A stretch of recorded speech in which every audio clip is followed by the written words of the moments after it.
Good morning mga kababayan! Sa video na ito, ipapakita ko sa inyo kung paano or kung ano ang trabaho ng ating Alkalife, ng ating produkto sa ating tubig at bakit ito nagiging mabisa na panlaban sa mga anumang uri ng karamdaman. No? So, kailangan natin ng Alkalife natin, syempre ito, kailangan natin yan. And then, nandito na yung bato, nilabas ko na siya. Tapos, kailangan din natin ng distilled water. So, kabibili-bili ko lang to, ng distilled water na to.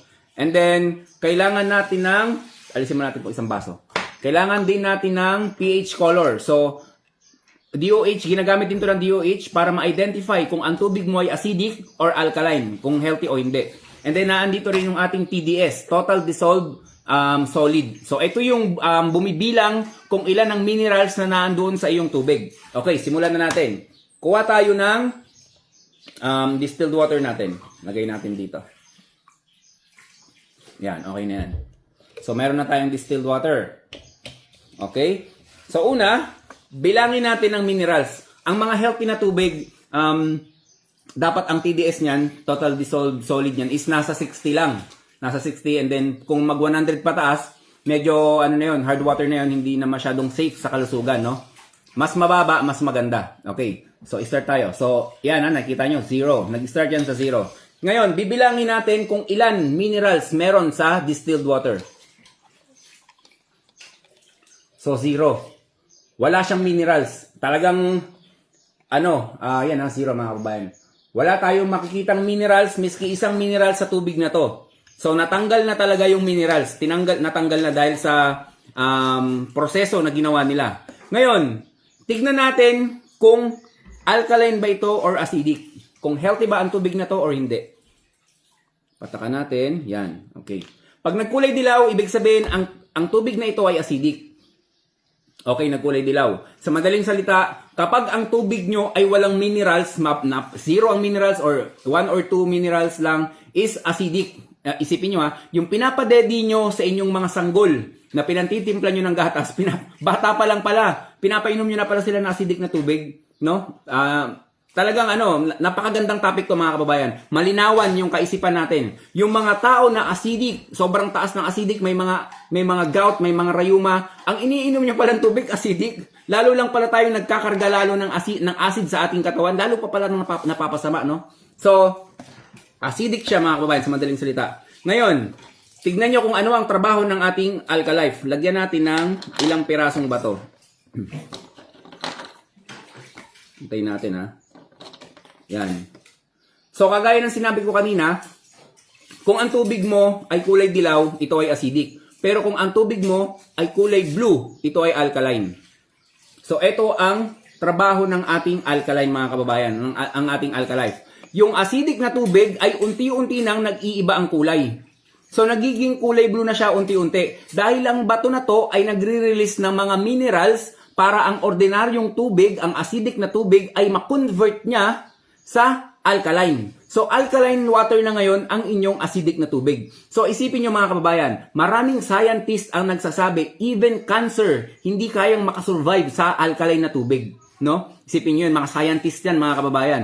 Talagang ang alkaline is napakaganda sa katawan ng tao. Ito ang trabaho ng ating bato. Kaya kung pansinin nyo, kahit anong uri ng karamdaman, kahit anong sakit na meron ka, kung alkaline ang iniinom mo, healthy na tubig, makakatulong. Bakit? Ang katawan ng tao ay binubuo ng 75% na tubig, no? Yung mga fluid natin diyan na mga fluid natin na acidic is naku-convert niya mga kababayan. Tingnan niyo, ang ganda no, na nagiging alkaline. Ngayon, testingin naman natin. Labas natin ng isang baso. Baka sabihin niyo may tricks. Walang tricks to mga kababayan. Ibuhos natin tong tubig na pinagbabaran yung nakababad na sa Alkalife natin. Kanina, ang bilang ng TDS ng distilled water ay 0. Yan, 0 to Tignan natin kung nalagyan niya ba ng minerals o hindi. Hop. Ayan.